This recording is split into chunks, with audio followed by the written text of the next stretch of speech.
ከአራት ዓመት ተኩል ግድም መንግስት ስራ ውስጥም ገብቼ ያለመድኩት ነገር ቢኖር የተከበሩ ከሌ ማለት ነውና ሁላችሁም የተከበራችሁ ናችሁ። ለኔ እንኳን ለዚህ ጉባኤ ያደረሳችሁ። ክቡራትና ክቡራን የኢዜማ ሁለተኛ እንደተኛ ጉባኤ አባላት፣ ክቡራት የኢዜማ ሴቶች፣ ለዚህ ለዓለም አቀፍ የሴቶች ቀን በሰላም አደረሳችሁ ለማለት ፈልጋለሁ።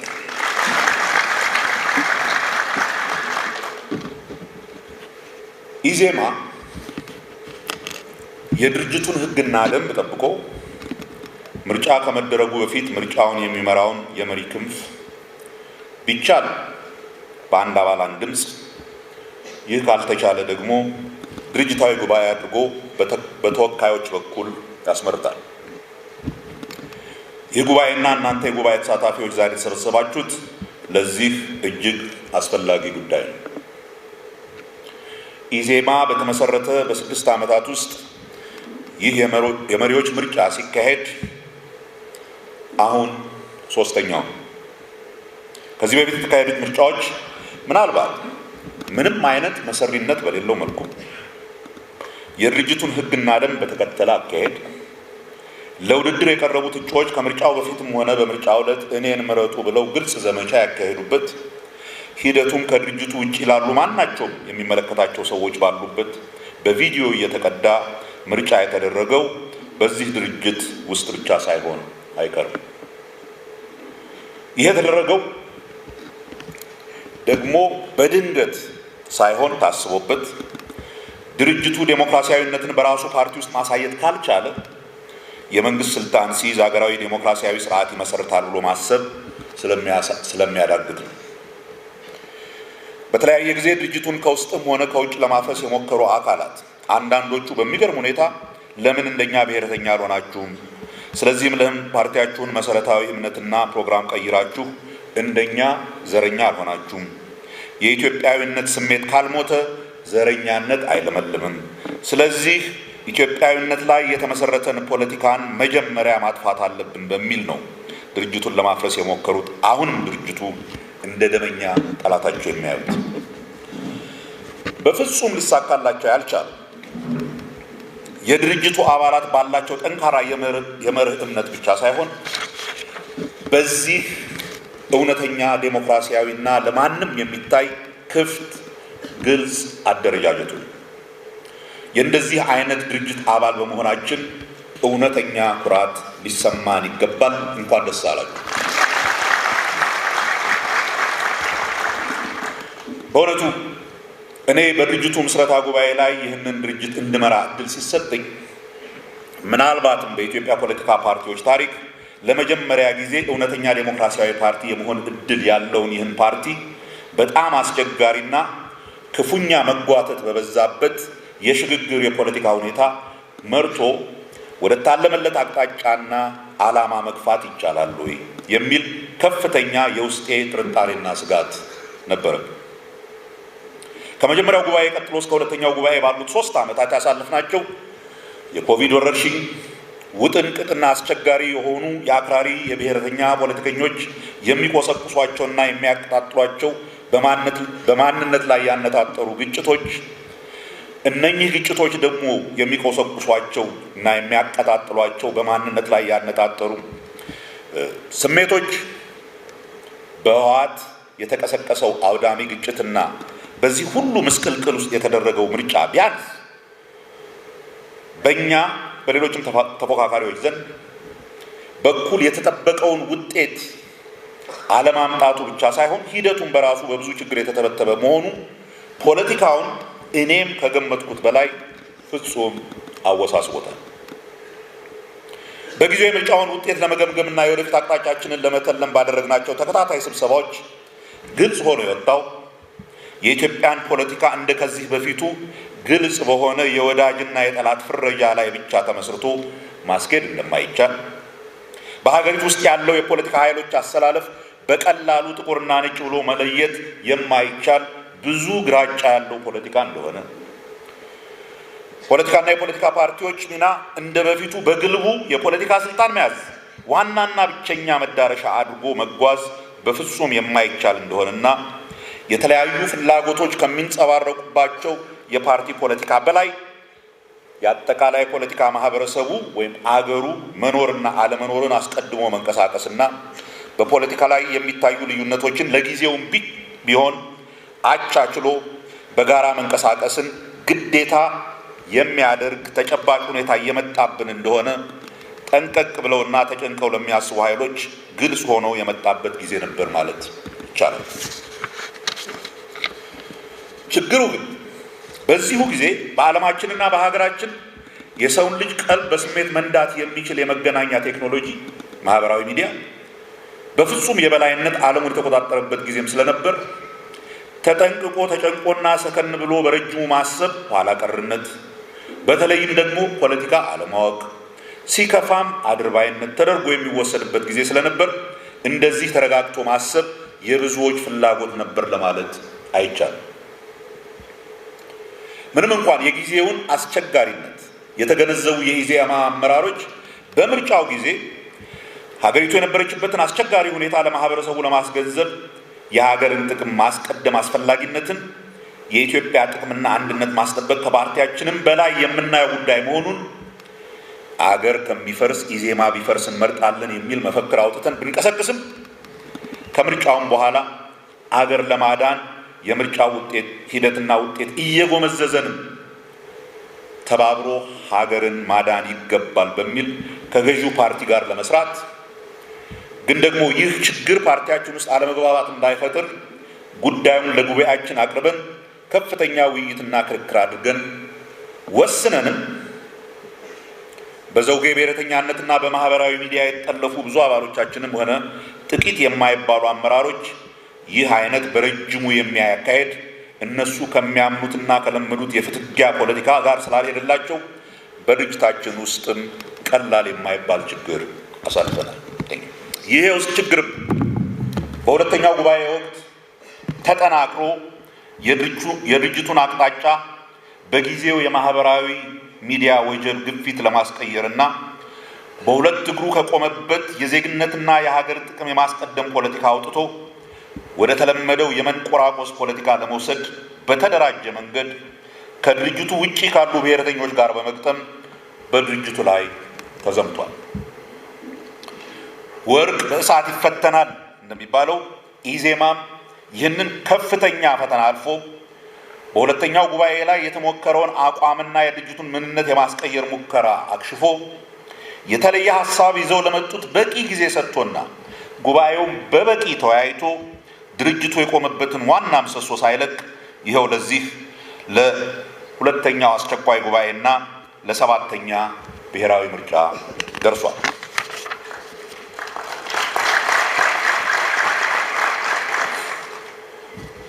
በዛ በሁለተኛው አስቸኳይ ጉባኤ ላይ ለድርጅቱ መሪነት ለሁለተኛ ጊዜ ስወዳደር ለጉባኤው እንደተናገርኩት ያ የመሪነት ምርጫ ለኔ የመጨረሻው እንደሚሆን፣ በሶስተኛው ጉባኤ ላይ በሚደረገው ምርጫ እንደማልወዳደር፣ ይልቁንም በተቻለ መጠን ድርጅቱን ወደፊት መውሰድ የሚችሉ አዳዲስና ወጣት አመራሮች ተክቶ ለመሄድ የምሰራበት ጊዜ እንደሚሆን በተናገርኩት መሰረት ዛሬ በዚህ ጉባኤ ላይ ተገኝቼ በዚያን ጊዜ የገባሁትን ቃል አክብሬ ከዚህ ውድድርና ከድርጅቱ መሪነት ራሴን አግልዬ ግን እስከ ዛሬ ድረስ ይህንን ድርጅት እንድመራ ለሰጣችሁኝ እድልና አክብሮት እኔም ይህን የመሰለ እውነተኛ ድርጅት እንድመራ ስለፈቀዳችሁልኝ የተሰማኝን ከፍተኛ ክብር ለመግለጽ የጉባኤውን ተሳታፊዎች ብቻ ሳይሆን መላውን የኢዜማ አባላትና ደጋፊዎች ከልቤ እንዳመሰግን ይፈቀድ።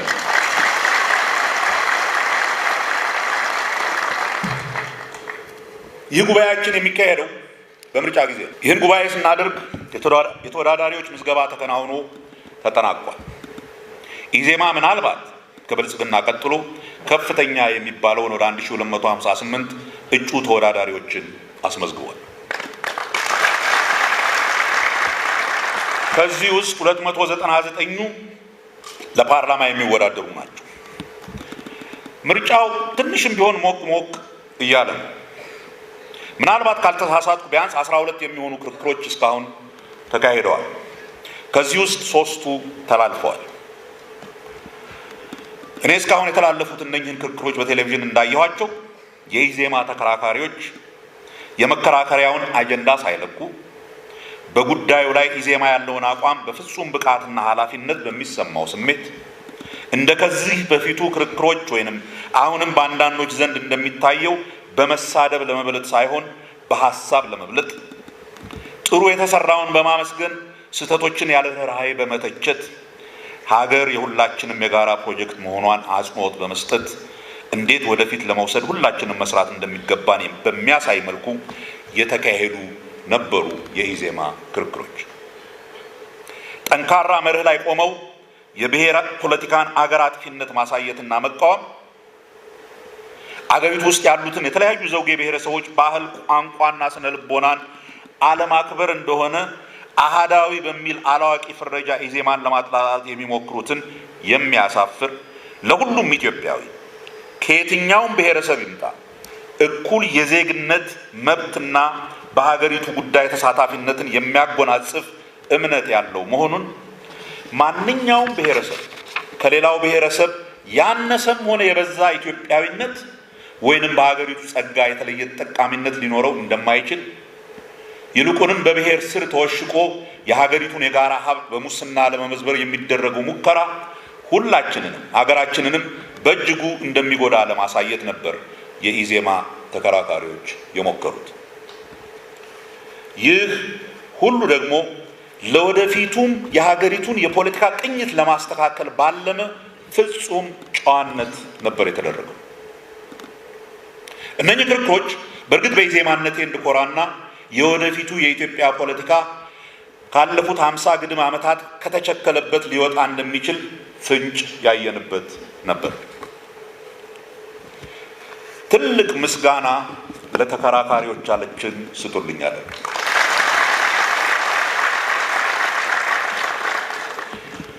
ከመሪነቴ ስለቅ ይህንን ድርጅት ለጥሩ ተተኪ አመራሮች አስረክቤ በመልቀቄ እጅግ ኩራት ይሰማኛል።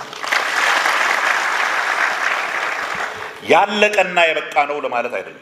ገና ብዙ የወደፊት መሪዎች ማፍራት ይጠበቅብናል። ኢዜማ የአመራር ማሰልጠኛ ማዕከል ያቋቋመውም ለዚህ ነው። ግን ከድርጅቱ መሪነት መልቀቄና ለእንዲህ አይነት ወጣቶች ማስረከቤ ኦር አስረክቤ መሄዴ እጅግ ያስደሰተኝን ያክል ትንሽም ቢሆን ያስቆዘመኝ ነገር አለ። ይኸው የትውልድ ወይም የእድሜ ሽግግሮች የሚያሳዩቸው ትንሽ የሚመስሉ ግን ዘላቂ እጥፋቶች እያዋዙ ሁኔታዎችን እንደሚቀይሩ ነው። ልብ ብላችሁ እንደሆነ እኔና ምናልባትም የኔ ትውልድ ሰዎች የዚህ የሶሻል ሚዲያ ዘመን በሰው ልጅ ላይ ያመጣውን የመተማመን መኮስመን ወይም ኢሮዥን ኦፍ ትረስት አደጋ ይታየናል፣ ያሳስበናል። የዛሬ ወጣቶች ግን በአብዛኛው የተመቻቸው ይመስላል። አንዳንዶች አሁን በኢዜማ አካባቢ ያሉ ወጣቶችን ጨምሮ እንዲያውም ይህንን ሚዲያ ለጥሩ ነገር እንዴት ሊጠቀሙበት እንደሚችሉ ያሰቡበትና እየተጠቀሙበትም ያሉ ይመስላል። የዘንድሮውን ምርጫ እስካሁን ብዙ ቅመም ጨምረው ነፍስ እየዘሩለት ያሉት በተለይ በኢዜማ በኩል የተሰለፉት የሶሻል ሚዲያ አርበኞች ናቸው። ሚዲያውን ለመሰዳደቢያና ለጥራዝ ንጠቅ ሀሳቦች አይጠቀሙበትም። ማስተላለፍ የሚፈልጉትን መልእክት ግን እያዋዙና እያፌዙ ደረቅ ሊሆኑ የሚችሉን ሀሳቦች በሙዚቃና በቀልድ አጅበው ባጭሩ ሲያስተላልፉ የብዙ ወጣቶችን ቀልብ እየሳቡ እንደሆነ ያሳያል። እንደምሰማው ከሆነ ይህንን አዲሱን የምርጫ ዘዴ ብልጽግናዎችም እየተቀላቀሉት ነው ይባላል። እኔ እንኳን አላየሁም። የእኛን ወጣቶች ያክል ፈታ ያለ ቀልድ መቻላቸውን ግን እጠራጠራለሁ። የኔ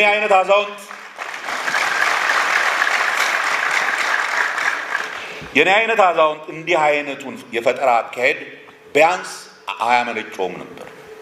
ለዚህም ተተኪ አመራሮቻችንና የወደፊቱን ወጣት ተተኪዎቻቸውን ከልብ አለማመስገን ንፉግነት ነው የሚሆነው። እነኚህን ዘመናዊ ፖለቲከኞቻችንን እባካቸው አመስግኑ።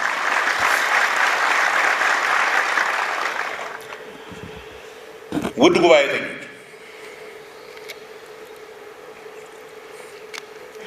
የሚቀጥሉት 2 አስርት ዓመታት የኢትዮጵያ ፖለቲካ እስካሁን ከነበረበት የንትርክና የመጠፋፋት ፖለቲካ ወጥቶ ወደ ተረጋጋና ስልጡን ፖለቲካ መሸጋገሩ እጅግ ወሳኝና እንደ ሀገር ለህልውናችን ግዴታ ነው ብዬ ከምር አምናለሁ። ይህን ካላደረግን ደግሞ ሊመጣ የሚችለው አደጋ እጅግ ያሳስበኛል። ከፊታችን ያሉትን 2 አስርት ዓመታት በተለየ እንድናያቸው የሚያደርገን በአጠቃላይ በዓለማችንና በአካባቢያችን እየተቀየሩ ያሉ ነገሮችና በዚህም ምክንያት በሀገራችንም ሊመጡ የሚችሉ ለውጦችን ከግምት አስገብተን በረጅሙ ስናስብ ይህ ሽግግር ለምን አስፈላጊ እንደሆነ ግልጽ ይሆናል ብዬ ተስፋ አድርጋለሁ። በአጠቃላይ በዓለማችን ላይ የመጣ ካለው ወጀብ ልጀምር። ይህንን ንግግር በሀሳብ ደረጃ ማዘጋጀት የጀመርኩት የካቲት 23 2018 ወይም ማርች 2 2026 ነው። ይህ ዕለት አሜሪካና እስራኤል በኢራን ላይ ጦርነት በጀመሩ በሁለተኛው ቀንና ኢራንም ለዚህ ምላሽ በአሜሪካ በእስራኤልና በእነሱ ደጋፊዎች ናቸው በምትላቸው የገልፍ ሀገሮች ላይ ግን በአብዛኛው በእነኚህ ሀገሮች ባሉት የአሜሪካ ወታደራዊ ቤዞች ላይ በሰፊው ሚሳኤሎች መተኮስ የጀመረችበት ጊዜ መሆኑ ነው። በመጀመሪያው ቀን የቦምብ ድብደባ የኢራንን የሃይማኖትና የፖለቲካ መሪ በቤታቸው እንዳሉ ገድሏቸዋል። በነጋታው ወደ 175 ህፃናት የሞቱበት የሚናብ የሴቶች አንደኛ ደረጃ ትምህርት ቤት በቦምብ ተደብድቧል። ይህ ጦርነት ፍጹም ዓለም አቀፍ ሕግን የጣሰ የማናለብኝነት ጦርነት እንደሆነ አብዛኛው ጉዳዩን የተከታተለ ሰው የዓለም አቀፍ ድርጅቶችን ጨምሮ ይስማማሉ። ይህ ጦርነት በድንገት የተፈጠረ አይደለም። ለወራትና ምናልባትም ለዓመታት ዝግጅት የተደረገበት ነው። ከዚያ ጥቂት ሳምንታት ቀደም ብሎ የአሜሪካን መንግስት የአንድን ሉዓላዊ ሀገር መንግስት መሪ የቬኔዙዌላ ከነሚስታቸው አገራቸው ውስጥ በጦር ኃይል አስገድደው አግተው ወስደዋል። ከጥቂት ዓመታት በፊት እንዲህ አይነት ትዕቢት ያው የተባበሩት መንግስታት ሳይመክርበት ሆኖ አይታወቅም፣ አይታሰብም። አሜሪካ ኢራቅን ለመውረድ ስትዘጋጅ የሐሰት ማስረጃ ይዘውም ቢሆን የተባበሩትን መንግስታት ድጋፍ ለማግኘት ሞክረው ነበር። አሁን ለምን ለብቻቸው በማናለብኝነት ለመሄድ ወሰኑ? ይህ ዓለማችን ስላለችበት ዓለም አቀፉ ወይም ወርልድ ኦርደር የምንለው ስርዓት ምን ይነግረናል? በጥቅሉ እያየን ያለነው ከሁለተኛ ዓለም ጦርነት በኋላ የተመሰረተው የዓለም አቀፍ ስርዓት በማያጠራጥር ሁኔታ እየሞተ መሆኑን ብቻ ሳይሆን ያንን የሚተካው ስርዓት ምን መሆኑ በግልጽ ባልታወቀበት ሁኔታ የሚፈጠረውን አደገኛ ውዥንብርም ነው እያየን ያለነው። በአሁኑ ጊዜ ማየት ለሚፈልግ ሁሉ ግልጽ ሆኖ የወጣው ከሁለተኛ ዓለም ጦርነት በኋላ ቶቻችሁ ታስታውሳላችሁ። ሁለተኛ ጦርነትን ከፈጠሩት ነገሮች አንዱ የሊግ ኦፍ ኔሽንን ሕግ ማክበር አለመቻል። ኢትዮጵያ የዛ ማዕከል ነች። ከሊግ ኦፍ ኔሽን ውድቀት በመማር የዓለም ሀገሮችን ግንኙነት ለሁሉም በእኩልነት በሚያገለግል ሕግ እንዲገዛ ተብሎ የተመሰረተው የተባበሩት መንግስታት ድርጅትና ወይም የተባበሩት መንግስታት ቻርተር የሚባሉ ተያያዥ ዓለም አቀፍ ድርጅቶች ከ40 ያላነሱ ሌሎች የተባበሩት መንግስታት ተቋማት ቻርተሩን ተግባራዊ ለማድረግ በፍጹም አቅም ተስኗቸው ሀያላን ሀገራት የሚባሉት በፈለጉ ጊዜ የማንንም ፈቃድ ሳይጠይቁ በፈለጉት ሀገር ላይ የፈለጉትን የኢኮኖሚ የፖለቲካና ወታደራዊ እርምጃ መውሰድ የሚችሉበት የ19ኛው መቶ ክፍለ ዘመን አይነት ጉልበተኞች አገሮችን ቅኝ የሚገዙበት ያ ዘመን የጉልበተኞች ዘመን እየመጣ እንደሆነ ግልጽ እየሆነ፣ አንዳንድ ተንታኞች ይህንን ሁኔታ በአቅም ላይ የተመሰረተ የጉልበተኛ ሀገሮች ፖለቲካ ወይም ቢግ ፓወር ፖለቲክስ ይሉታል።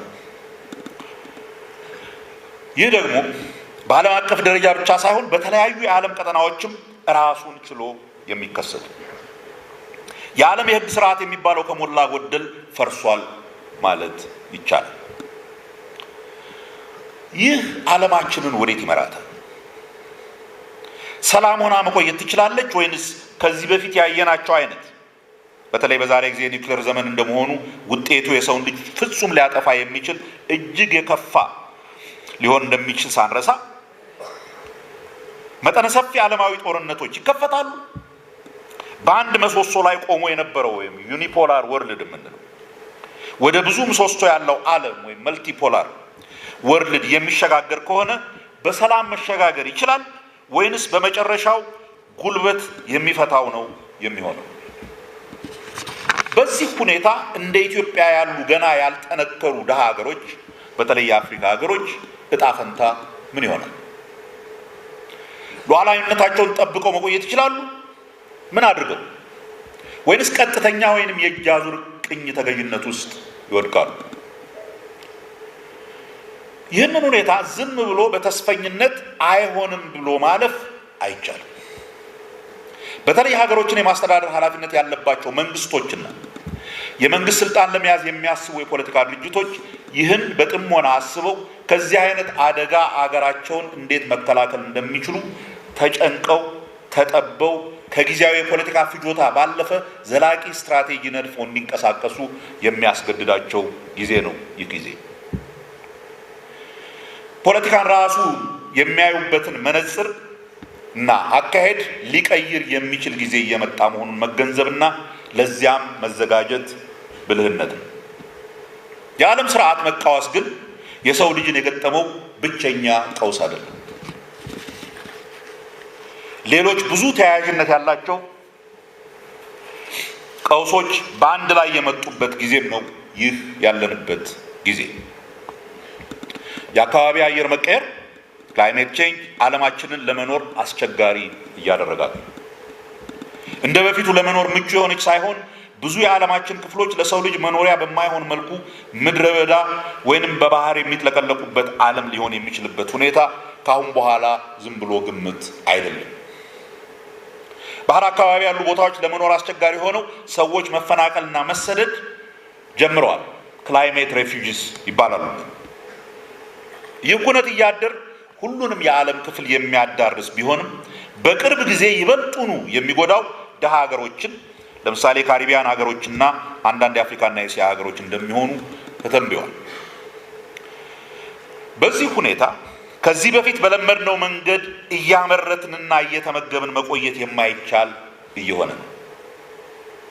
የሰው ልጅ መሰረታዊ የአኗኗር ዘይቤውን በተለይ ላለፉት 500 ግድም የካፒታሊዝም የበላይነት ጊዜ እንደማይነቃነቅ እውነት የወሰድነውን ጥሩ ኑሮ ማለት እያደር የሚጨምርና የማይጠረቃ ቁሳዊ ፍላጎትን ማሟላት ነው የሚለው አመለካከት እንዲቀየር የሚያስገድድ።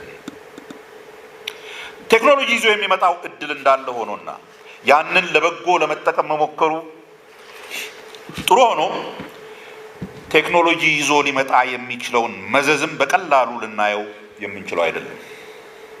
የአይሲቲ ቴክኖሎጂ ማህበራዊ ሚዲያን ይዞ መጥቶ ወደ በለጠ ዴሞክራሲያዊ ህይወት ዓለምን ይወስዳታል ሲባል አብሮ የመጣው የእውነትና ሐሰት መደበላለቅና በሰው ልጆች መሃል የፈጠረው የመተማመን መሸርሸር የሰው ሰራሽ ኢንተለጀንስ በሰው ልጅ ቁሳዊ ህይወት ላይ ሊያመጣ የሚችለው መስፈንጠር እንደተጠበቀ ሆኖ ቴክኖሎጂውን ታኮ ሊመጣ የሚችለው ለውጥ ለበጎ ብቻ ሊሆን እንደማይችል ተመራማሪዎች ማስጠንቀቅ ከጀመሩ ዓመታት ተቆጥረዋል።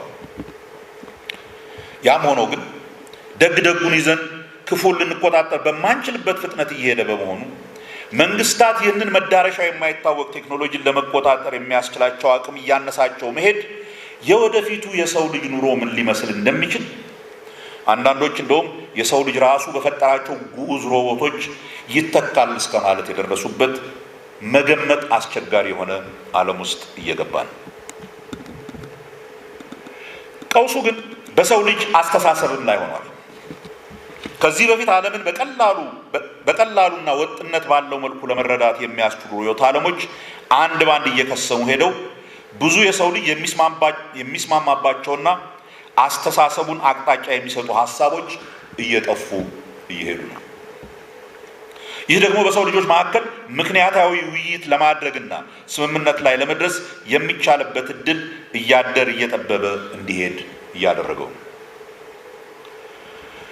የሰው ልጅ በምክንያታዊነት መስፈርት ላይ ሆኖ መወያየት ካልቻለ ተግባብቶ መኖር እጅግ አስቸጋሪ የሆነ እንደሚሄድ አሁን በዓለማችን ዙሪያ አደጉና ሰለጠኑ በሚባሉት አገሮች ጭምር ያለውን የፖለቲካ ትርምስ በጽሞና ለተመለከተ ሁኔታው ምን ያክል አስፈሪ የሆነ እንደሚሄድ መገመት ከባድ አይደለም።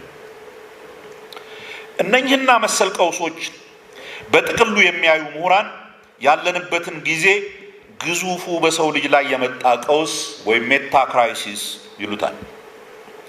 ይህ ሁሉ ቀውስ በአጠቃላይ በሰው ልጅ ላይ የመጣ ቢሆንም እንዲህ ተደራርቦ እንደ ወጀብ ሲመጣ ከአደጋው ለመትረፍና ለመኖር ሰው ከሰው ጋር፣ ሀገር ከሀገር ጋር የህልውና ግጭቶች ውስጥ ሊገባ የሚችልበት እድል ትንሽ አይደለም። በዚህ ጊዜ መጀመሪያ ደፍጥጧቸው የሚያልፋቸው ሀገሮች ምን አይነት ሀገሮች ይሆናሉ?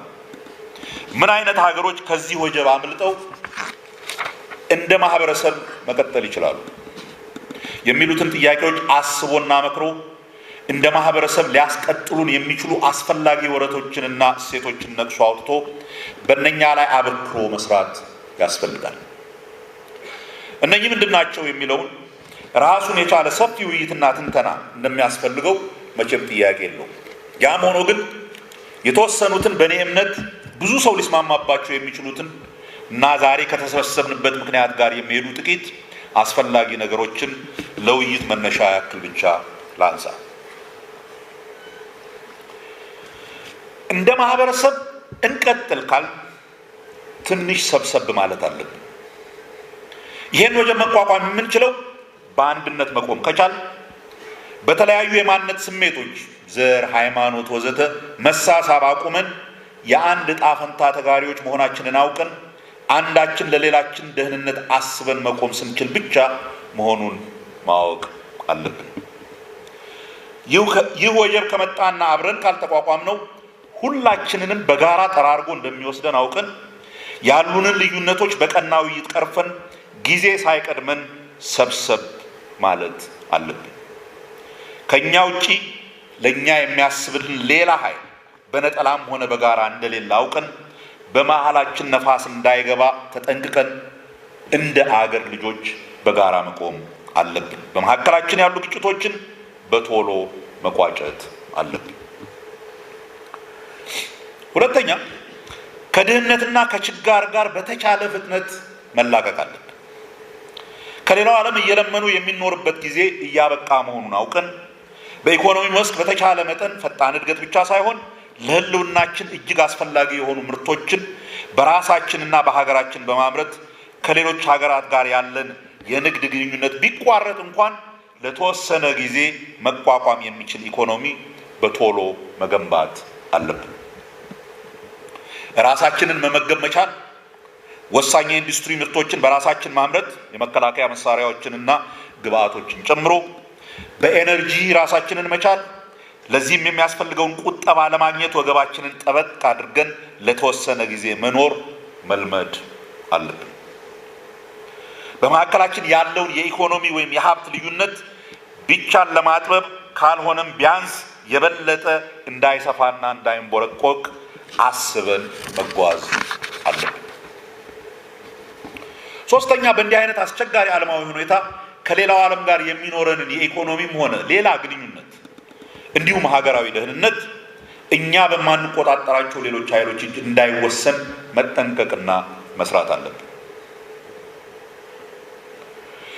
የውጭ ግንኙነታችን በተቻለ መጠን ሁሌም ከራሳችን ማህበረሰብ ጥቅም እንደ ሰው ልጅ አስበን ከሌሎች የሰው ልጆች ጋር የሚያስተሳስሩንን የሰው ልጃዊ እሴቶችን በሚመለከት ካልሆነ በቀር ከአገራችን ጥቅም አኳያ መቃኘት አለብን።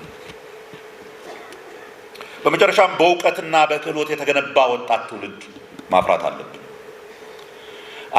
አዳዲስ እውቀቶች ለማፍለቅ የማያውቀውን ለመጠየቅ የማይፈራ በሳይንሳዊ እውቀት የታነጸና በልማድ ያልተተበተበ እጆቹ ሁሌም ለስራ የሚታትሩ በአቋራጭ የሚገኝ እውቀትም ሆነ ሀብት ጊዜያዊ እንደሆነ የሚያውቅ ስንፍናን የሚጸየፍ ንጽህናን የሚወድ ጠንካራ የሞራል ስብዕና ያለው አዲስ ትውልድ ለመፍጠር መትጋት አለብን።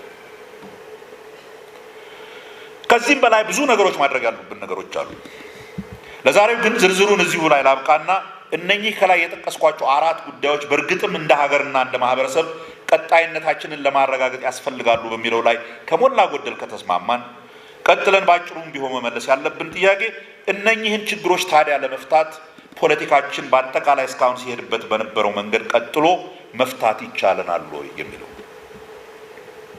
መልሱ በፍጹም በዛ መንገድ ሄደን ልንቀርፈው የምንችለው አይደለም፣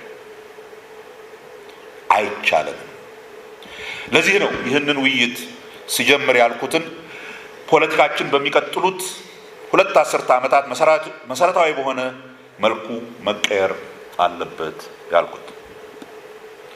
ወገኖች ላለፉት 65 ግድም ዓመታት በኢትዮጵያ ዘመናዊ ፖለቲካ ወይንም ሀገሪቱ መዘመን አለባት በሚል እልህ የጀመረው ፖለቲካ ከመንግስቱ ንዋይ መፈንቅለ መንግስት ጀምሮ ብንቆጥረው እንኳን የሄድንበት መንገድና የደረስንበት ቦታ ስንነሳ ካለምንበት ጋር ሲነጻጸር አራምባና ቆቦ ነው ማለት ይቻላል። ስንጀምር ህልማችን ትልቅ የነበረ ቢሆንም ፖለቲካችን ሲጀምር ጀምሮ በግጭትና በንትርክ ይባስ ብሎ ደግሞ በደም መፋሰስ የታጀበ ነበር። እስካሁንም አለቀቀንም። እንኳን በሀገራችን ያሉ ጭቁን ህዝቦች የዓለም ጭቁን ህዝቦች ሁሉ አንድ ይሆናሉ ብለን በመዝሙር ጀምረን እንደ ሀገር እንኳን አንድ መሆን አቅቶን እርስ በርሳችን ዘር ለይተን እንባላለን። የድህነት ችግራችንን በጭፍር ርዕዮተ ዓለም ተመርተን በአዲስ ኮሚኒስት ስልተ ትምህርት በመቀየር ድህነትን ከምድረገጽ እናጠፋለን ብለን ተነስተን ድህነትን አባብሰን አረፍን። በኮሚኒዝም የሚመጣውን ዘመናዊ ሜካናይዝድ እርሻ ተንተርሰን ረሃብን ከሀገራችን እናጠፋለን ብለን ተነስተን ከ60 ዓመታት በኋላም 80 በመቶ የሚሆነው የሀገራችን ህዝብ ከሁለት በሬ ባልተላቀቀ ፍጹም ኋላ ቀር እርሻ መከራውን ይበላል። በዚያን ዘመን ከነበረው የአውራ ፓርቲ ፖለቲካ እስካሁን ትርጉም ባለው መልኩ መላቀቅ አልቻለም። ያንን ፖለቲካ ቀይረን ወደ ብዙሃ ፓርቲ ዲሞክራሲያዊ ፖለቲካ እንሂድ ብለን ስንነሳ እንኳን ወደዛኛው ጥግ ሄደን ምንም ትርጉም የሌላቸው በመቶዎች የሚቆጠሩ ፓርቲዎች መስርተን በፓርቲ መሪነት ስም ከድህነት ለመውጣት የሚያልሙ ፖለቲከኞች ሰብስበን ማህበረሰባችንን ከመበታተንና እርስ በርስ ከመዘላለፍ ውጪ ይህ ነው የሚባል ትርጉም ያለው የሐሳብ ክርክር ያለበትና ሐሳብ የሚገዛበት ፖለቲካ ውስጥ መግባት እስካሁን አልቻለም። በኋላ ቀርነታቸው የምንረግማቸው ግን ደግሞ የሀገራችንን አንድነት አስጠበቁልን፣ የባህር በራችንን ከቅኝ ገዢዎች አስለቀቁልን ብለን በኩራት የምናወድሳቸው አያት ቅድመ አያቶቻችን ያቆዩልንን እንኳን መጠበቅ አቅቶን የባህር በር የሌላት ግን በጣም ብዙ ህዝብ ያላት ትልቁ ሀገር መባል መታወቂያችን ሆኗል። ይህ ሁሉ ሌሎች ተጨማሪ ግፊቶች ቢኖሩበትም በዋናነት የፖለቲካችን መክሰር ውጤት ነው።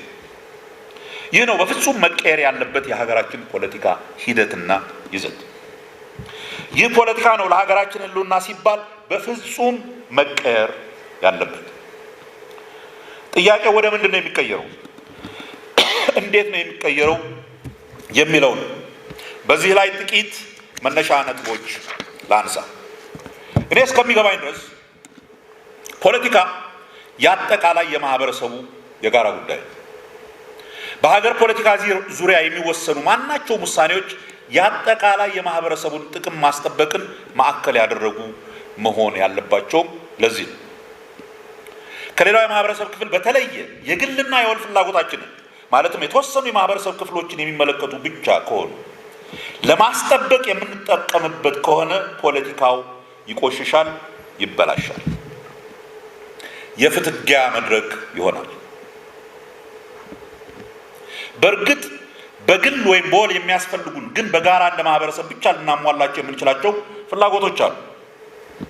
ለምሳሌ የሃይማኖት ስብስቦች ሃይማኖታቸው እንዲከበር ከሌሎችም ሃይማኖቶች እኩል እንዲታይላቸው ሃይማኖታቸውን በራሳቸው አውድ በሰላም እንዲያከብሩ ይፈልጋሉ። ይህን በእርግጠኛነት ሊያገኙ የሚችሉት የፖለቲካ ስርዓቱ መብታቸውን እንደ ሁሉም የማህበረሰብ ክፍል በእኩልነት ሲያይላቸው ብቻ ነው። የፖለቲካ ስርዓቱ የሚያዳላባቸው ከሆነ ወይንም ሰላሙን ካላስከበረላቸው ይህን የወል መብታቸውን ሊጎናጸፉ አይችሉም። ስለዚህ ለፖለቲካ ስርዓቱ ባይተዋር ይሆናሉ። ግለሰቡ ጥሩ ህይወት ኖር ያለው ለማለት ለጋራ ጥቅም ሲባል ትንሽም የተገደበ ቢሆን ነፃነቱን ይፈልጋል፣ በሰላም ወጥቶ መግባት ይፈልጋል። ከሱ በላይ በፈረጠሙ ጉልበተኞች ሰርቶ ደክሞ ያገኘውን ሀብት ሊቀማ አይፈልግም። ይህን የሚያገኘው ደግሞ ይህንን ነፃነቱንና ደህንነቱን በእኩልነት የሚያረጋግጥለት የፖለቲካ ስርዓትና የሚያስፈጽም መንግስት ሲኖረው። በሌላ አነጋገር ሁሉም የአንድ ሀገር ዜጋ እንደ ግለሰብም ሆነ እንደ ወል ስብስብ የሚሻቸውን ፍላጎቶቹን ማግኘት የሚችለው በጋራ በፖለቲካ ስርዓቱ ለሁሉም በሚወሰኑ ውሳኔዎች፣ ምክንያቱም የመንግስት ውሳኔዎች ለሁሉም ላይ አስገዳጅ ስለሆኑ፣ እኩል ተጠቃሚም ለምሳሌ ሰላም በማግኘት እኩል ኃላፊነትም ለምሳሌ ተመጣጣኝ ታክስ መክፈል እና እኩል ተሳታፊም ለምሳሌ በመራጭነት ሲሳተፍ ይሆናል።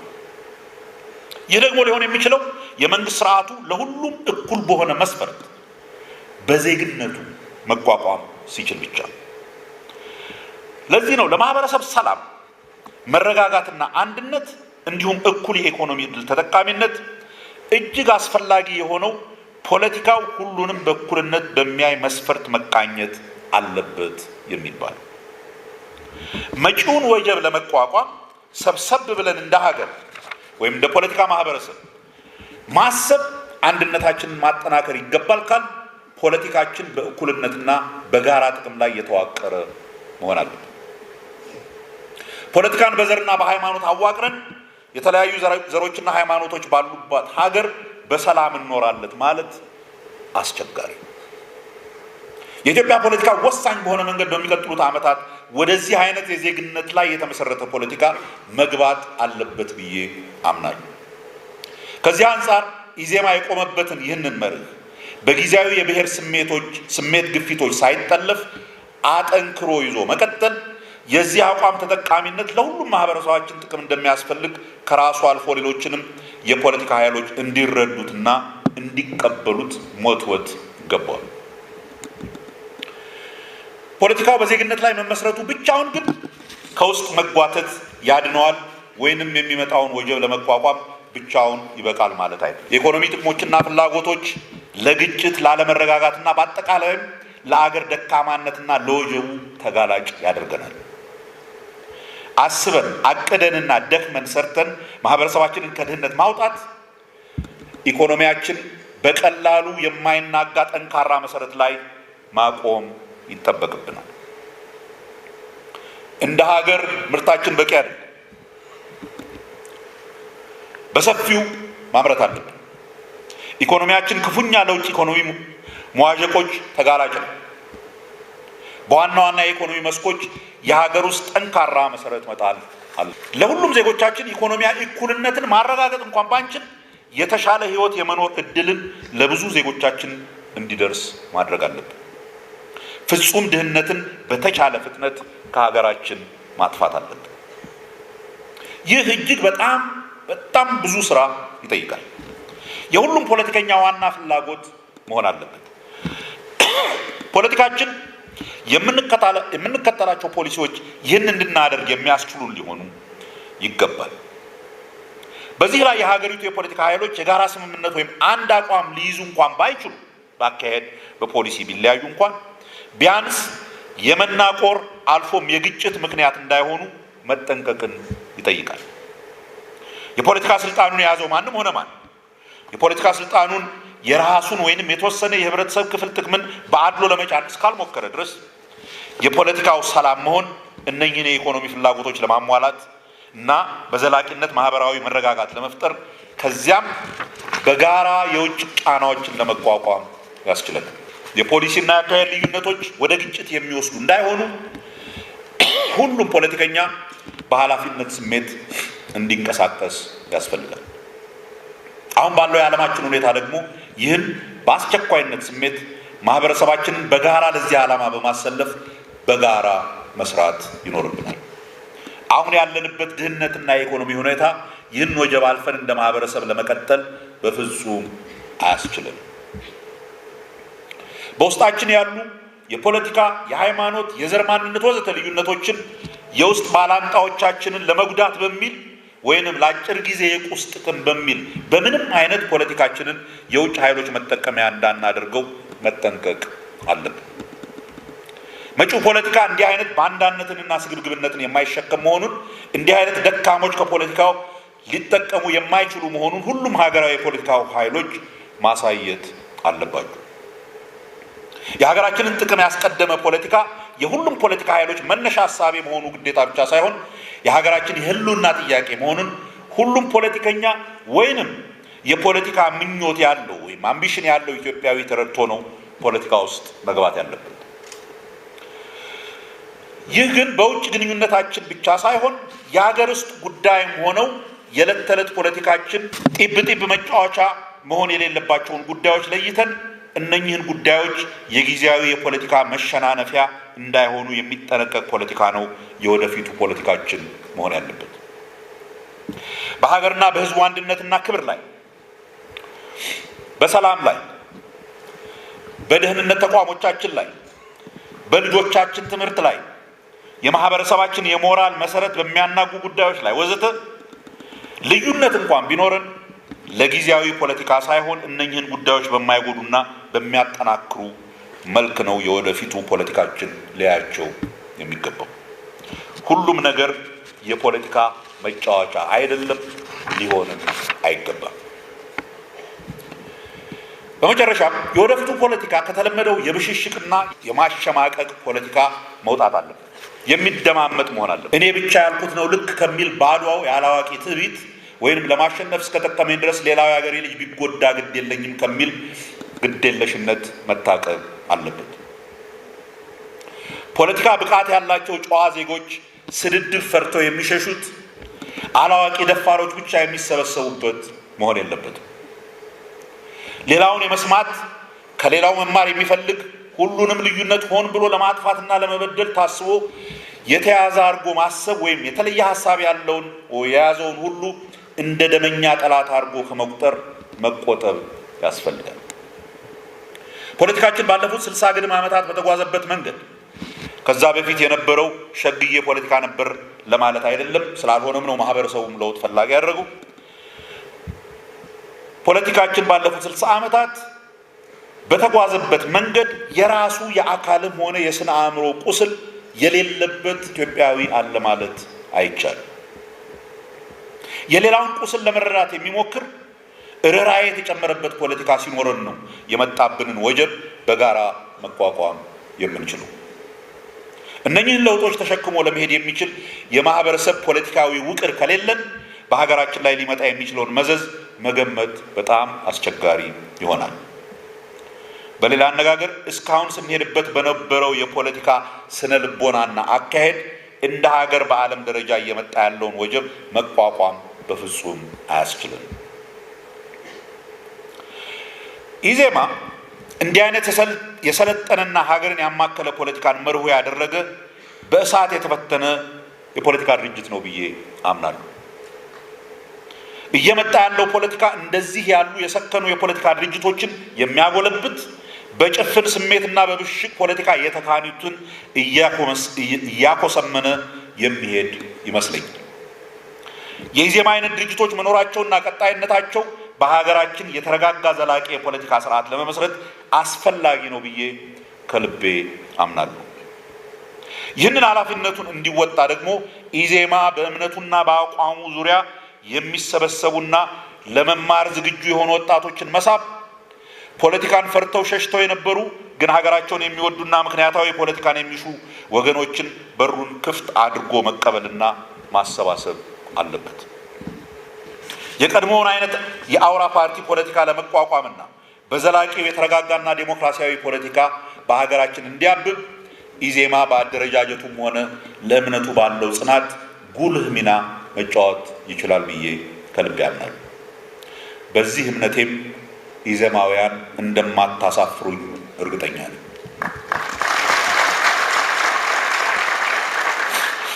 ውድ ጉባኤተኞች፣ ይህን ንግግር ከመዝጋቴ በፊት ምናልባትም በአንዳንዶቻችሁ ጭንቅላት ውስጥ ይህ ሰውዬ ከፖለቲካ አመራርነት ለምን ጡረታ መውጣት ፈለገ ብላችሁ የምታስቡ ካላችሁ እውነተኛ ምክንያቴን ቢያንስ ወደዚያ ውሳኔ የገፉኝን ከኔው አንደበት እንድትሰሙት ያክል 1-3 ነጥቦችን አንስቼ ላብቃ። የመጀመሪያው ግላዊ ወይም እንደ ግለሰብ እድሜ እየገፋ ሲሄድ ራስን ከማዳመጥና ከራስ ጋር በመነጋገር የሚሰሙ ስሜቶች ናቸው። ይህንን ለረጅም ጊዜ ፖለቲካ ውስጥ መቆየት ያመጣው ዝለትና ከዕለት ተዕለት እሳቱ ወጥቶ በጥሞና ማሰብና ማረፍን የሚፈልግ የዕድሜ ግፊት እንበለው።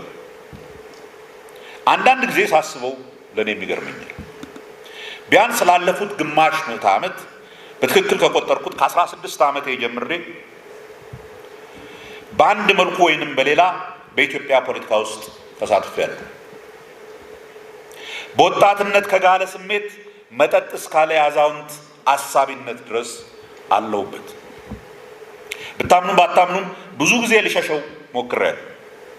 አንድ ወይንም ሌላ በደል ወይንም ችግር ወይንም ብዙ ጊዜ ውስጥ ያለ የኃላፊነት ስሜት ጎትቶ መልሶ ያስገባኛል። በአጠቃላይ ግን ፖለቲካ እንደ ስራ አስፈላጊም አድካሚም ብዙ ነውር ያለበትም ነው።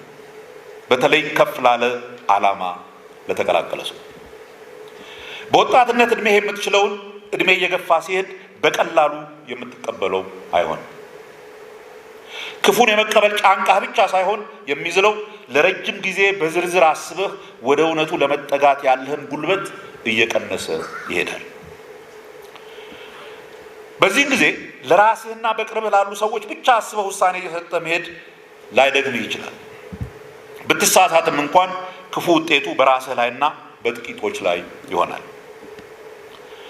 ውሳኔ የምትሰጥበት ጉዳይ የብዙ ሕይወትን የሚመለከት የሀገር ጉዳይ ከሆነ ግን ያውም እንደዚህ አይነት የመጨረሻ ውጤቱ ያልታወቀ ትልቅ ዓለማዊ ለውጥ ባለበት ሁኔታ ለመሳሳት ያለው እድል በጣም ጠባብ። ስለዚህ ጉልበቱና ክህሎቱ ላላቸው ቦታውን መልቀቅ፣ ጊዜው የሚጠይቀው አዲስ አመለካከት ላላቸው በሰላም አስረክቦ መሄድ ለራስም ለድርጅቱም ለሀገርም ይጠቅማል።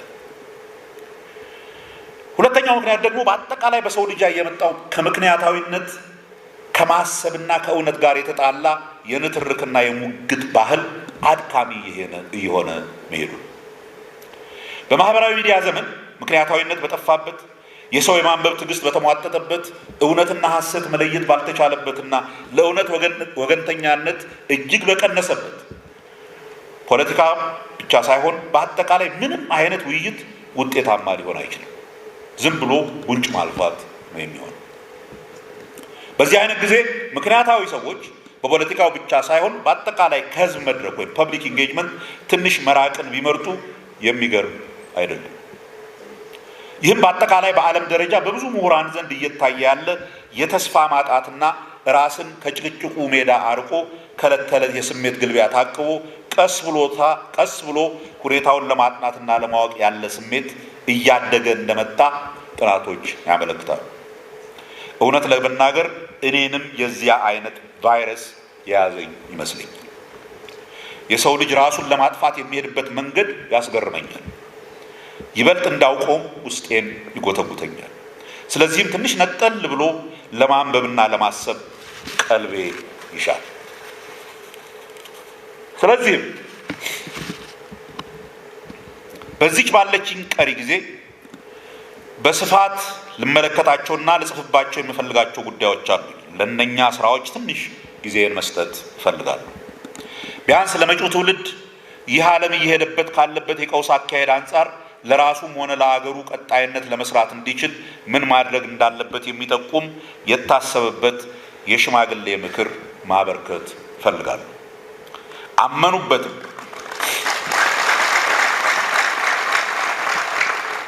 አመኑበትም አላመኑበትም አንድ ቀን ወደፊት ማንበብ እንደገና ፋሽን ይሆናል ብዬ ስለማምን፣ ውድ ዜማውያን፣ ውድ የሀገሬ ልጆች፣ ይህ ማለት ግን ከፖለቲካ ወይንም ከሀገር ጉዳይ ሙሉ ለሙሉ እርቃለሁ ማለት አይደለም። እንደ ዜጋ ለሀገር የሚጠቅም ነገር ለመስራት አቅም እስከፈቀደ ድረስ በድርጅት ውስጥ አካዳሚውን በመደገፍ ወይንም ወጣት አመራሮችን በማሰልጠን ወይንም ፈጣሪ አይበለውና ወጣቶች ከአዛውንቶች ሀሳብ እንፈልጋለን ካሉ በሀገር ጉዳይ ለመመካከር ሁሌም ፈቃደኛ ነኝ። ከድርጅቱ ውጭም ቢሆን በማስተማር ወይንም በመንግስት ስራም ቢሆን ከፖለቲካ ወጣ ባሉ ሙያዊ ስራዎች ማገዝ አቅም እስካለኝ ድረስ የምቀጥል ይመስለኛል። ለእናንተ ለኢዜማ ጉባኤተኞችና አባላት እንድታውቁትና ከልባችሁ እንድታምኑት የምፈልገው ግን አንድ ነገር አለ። ይህን ድርጅት ስንመሰርት በጋራ ለፈጠርናቸው ዓላማዎች በጽናት እስከቆመ ድረስ፣ የሀገርን ጥቅምና ፍላጎት ሁሌም እስካስቀደመ ድረስ፣ ለሀገር እድገትና ለዜጎች እኩልነት እስከቆመ ድረስ፣ ከዘረኛነት እስከጸዳ ድረስ ሁል ጊዜም ከኢዜማ ጋር አብሬ እንደምሆን ቅንጣት ታክል እንዳትጠራጠሩ። በመጨረሻም መላው የኢዜማ አባላት በድጋሚ ድርጅቱን እንድመራ ለመረጣችሁኝና ይህንን ከፍተኛ ኃላፊነት ለሰጣችሁኝ፣ በአስቸጋሪና ፈታኝ በሆነ የፖለቲካ ምህዳር ውስጥ ሆነን ከተለያዩ የፖለቲካ ኃይሎች በሚወረወሩ አልባሌ አሉባልታዎች ሳትደናገጡ፣ አንዳንዴም ከቅርብ ወዳጆችና ጓደኞቻችሁ ጭምር የሚመጡ ግፊቶችን ተቋቁማችሁ ከጎናችን ለቆማችሁት ለሰጣችሁኝ አክብሮትና ጓዳዊ ፍቅር እጅግ እጅግ ከልቤ ላመሰግናችሁ ወዳለሁ። ከፊታችን ያለው ጊዜ ለኢዜማ አይነት ፓርቲ ብሩህ ነው። ያ ማለት ግን ወደፊት የሚኖረው የፖለቲካ የሀገር ሁኔታ አልጋ በአልጋ ይሆንላችኋል ማለት አይደለም። አንድነታችሁን ጠብቃችሁ፣ ልዩነት ሲኖራችሁ ባሉት መዋቅሮች ውስጥ አድቅቃችሁ ተወያይታችሁ፣ ካልባሌ ሐሜትና ወሬ ታቅባችሁ፣ የድርጅቱን ሕግና አሰራር ተከትላችሁ እናንተው የመረጣችኋቸውን ወጣት መሪዎች አክብራችሁ እስከሄዳችሁ ድረስ መሪዎቹም አባላቱን አክብረው ከአባላት የሚመጡ ሀሳቦችን ችላ ሳይሉ ከግምት እስካስገቡና በውስጣቸውም እርስ በርስ ሽኩቻ ወጥተው በጓዳዊ ፍቅር መስራት እስከቻሉ ድረስ ይህን ደግሞ እንደሚያደርጉ ጥርጥር የለኝም። ይህ ድርጅት ከፍተኛ ቦታ እንደሚደርስ ፍጹም አልጠራጠርም። እንደገና ስላከበራችሁኝ ፈጣሪ ያክብርልኝ። ፈጣሪ ኢትዮጵያንና ልጆቿን ይባርክ። በጽሞና ስላዳመጣችሁ